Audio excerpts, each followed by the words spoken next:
What is up, everyone? This is rhStormy. I'm coming back to you with another commentary. The gameplay is a little different. The gameplay is actually going to be a 1v1 I did. I'm a big fan of 1v1s, sniping-wise, not reg guns. But, I don't know. I like them. I've misclicked there, too. But I like them. They're fun. And there's something I actually really enjoy doing, so this is a commentary. This is actually going to be a little longer of a commentary, which is why I picked this gameplay, because he pulls a bitch move at the end, but we'll see that. Also, good thing to note is we're on his host, okay? So this is not my connection, and I know that, so I have to make adjusting shots, because I know that he's going to, like that, he'll have first shot on me easily if I don't pre-fire, which is kind of obnoxious, but you know, you get used to it. Also, there are a few things that go wrong in this 1v1. I will not 1v1 you if you camp. That is one thing. If you camp, you'll see it in this gameplay.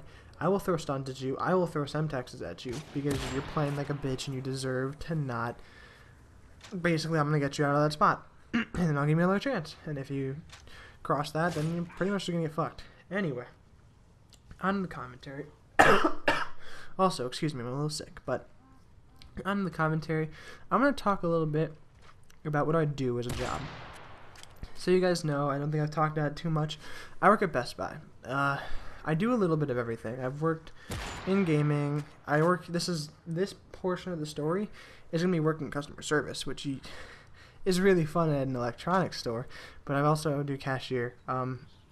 Anyway, so this portion is going to be customer service, which basically when people want to return, price match, to have issues, or just need someone to yell at because their shit broke and they didn't buy appropriate equipment to do things with. Public service announcement, buy black tie on everything because it'll save you, don't worry. But anyway, that's who they go to, customer service. So it's a really, really fun job. Not really, but I'm going to give you a few stories. So there was this one girl, and I train up there. I'll train people up there. So I have my trainee pick up everything I do because I'm kind of a lazy ass. So I'll make you do everything and just watch you. So this really fragile girl comes up, just like 5 foot, pale white, blonde haired, soft spoken girl comes up to customer service. She goes, I didn't see any on the shelves, but do you guys have, I'm guessing you don't have it. So but I'm going to ask anyway, do you have portable air conditioners? And if you don't know, I live in Wisconsin. This was probably a few weeks ago to a month ago. We had a really, really bad heat wave, and then a little lapse, and then another really, really bad heat wave. We actually sold out of air conditioners completely in our store twice.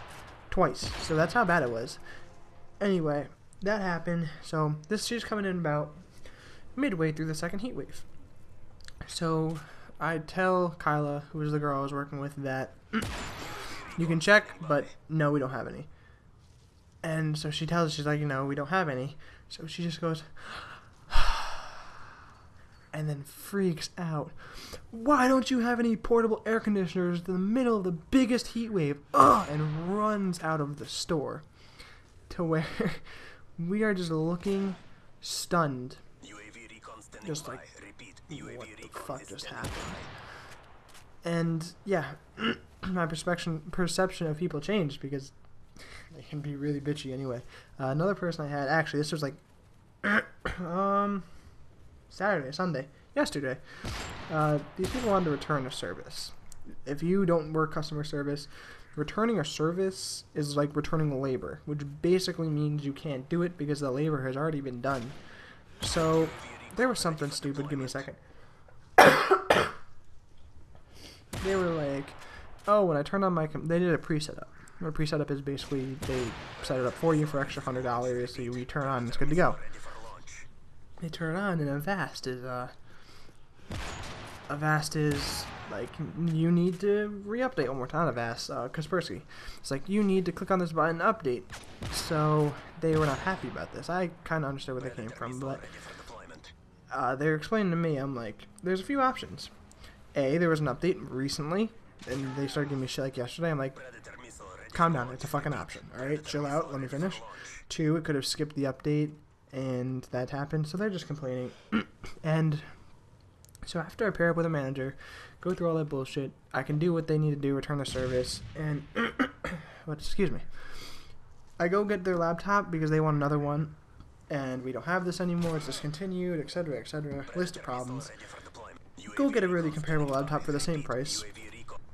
And what happened is they come back. Now they're nice people, and they just go, "Your job sucks." I'm like, because you can't really say I hate what I do at work, because that's just bad etiquette. But they say that, so they go, "So we have a question for you. Are you an alcoholic or do you smoke pot?" And that's where they left me, and I was shocked. One, for the record, I don't do either. That was a sexy shot, by the way. For the record, I do not do either.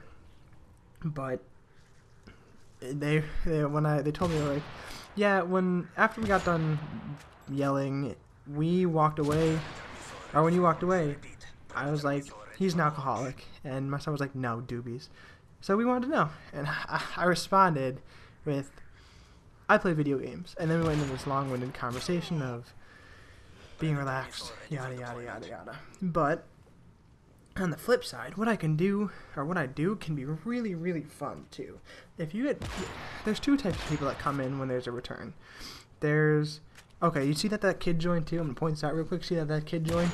Basically, what he did, he's running around with a fucking pistol and knife. He invited that kid. That kid from now on is going to start telling him where I am at, and just giving him locations. And you'll see, this just gets worse and worse, more embarrassing for him as the 1v1 goes on. But for now, that's what you need to know, is that kid will start giving out my position all the time. Anyway, back to the enjoyable people, or enjoying the people you work with to be able to laugh at customers, because we do. I'm not going to lie. I'll go over both. One, this guy came in, broke his iPad, had black tie. And he was just yelling, like, consistently yelling. And so we called the manager over here, yada yada. He's going to ring out, and my manager comes up and goes, "Dude, can you tone it down a little bit?" And the dude just turns and goes, "Fuck you." And my manager, "Just get out of my store." And at that point, the customers will turn to us and be like, "Wow, that dude was an idiot," and laugh about it too. But, so yeah, the really bad people I just ridiculed. But, so customers that are really good about it, like, okay, started red gunning now, so we'll keep this in mind. You can still watch me destroy them for a little bit. But anyway, customers that are really fun to work with, when you get good-mooded people, it's the best. Like, you explain your steps, and they completely understand. And it's generally people who have worked retail, but, so that's probably one of the best feelings, like, oh, they're willing to wait for me and talk to me and make small talk while I'm going through this. Like, I had this one lady, and she was, basically, she purchased 2 iPods on Black Friday, I think, or somewhere close to that, and the store systems are pretty fucked. Like, unless you really know what you're doing, it's a difficult thing to use. Anyway, they did an online purchase to get an online deal, and they basically put 2 in the quantity slot. But when it got logged in our system, only one of them went in. But the price was for 2. So basically what our computer was doing was recognizing that there was a price for 2 iPods, but only one iPod was listed, so we could only actually do stuff with one iPod, which is a problem because both of them were broken. See where this becomes a problem. So we close at 9, generally. I'm with this lady from 8:30 to 9:30. And all the meanwhile, she's like, "Yeah, I'm sorry I'm keeping you," yada yada yada. Which, best excuse you can have, and always will make people laugh if you ever have to get in this position, just go, "I'm getting paid for it. It doesn't matter to me." But anyway, those people are probably the most fun to work with because they're generally good-hearted people, and they will lighten the mood of like, oh god, this system is going to make me do this, and I have to explain to them that this happened and there's nothing I can do about it, etc., etc. They usually make telling that easier.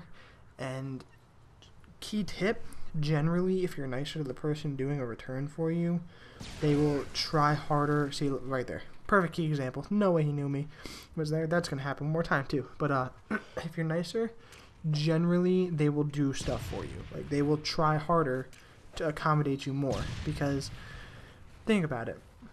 If there's some asshole yelling at you, how much are you really going to want to do for him? You're just going to be like, alright, just leave because you're obnoxious and annoying me and I don't want to deal with you. So you'll just send him out quickest way as possible, even if it's denying him. Just, no, leave. If you're a nice, good-hearted person, you're going to make small talk with the person that's helping you.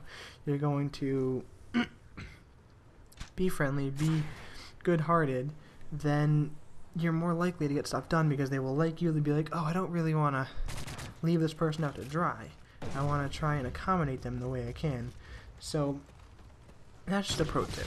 But you get these people that basically you're just watching and you're like, how could you be so stupid? Because, like, people come in, yeah, I bought this TV 3 years ago, and they told me that it only had a 1-year manufacturer's warranty, but it's broken now. I'm like, cool. What do you want me to do with it? What do you want me to do about it? Do you want to recycle it? And they're like, no, I want to get a new one. I was like, okay, go back there and find another one. Well, I want to return this one. Did you buy a protection plan? No. Well, your fault. There's nothing we can do about it. You can go to the manufacturers and cry there, but they won't do anything either. And you were told this at time of purchase.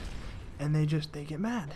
Like, well, you don't support your products? Is that what happened? You're not gonna follow what a good business motto, and you're gonna just leave your products out to dry after you sell them?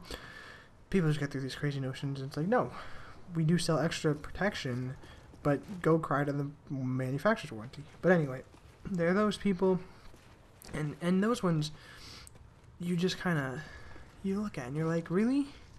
So you were too much, like, people buy, key tip from an electronics person, don't buy Westinghouse TVs. They're generally not good.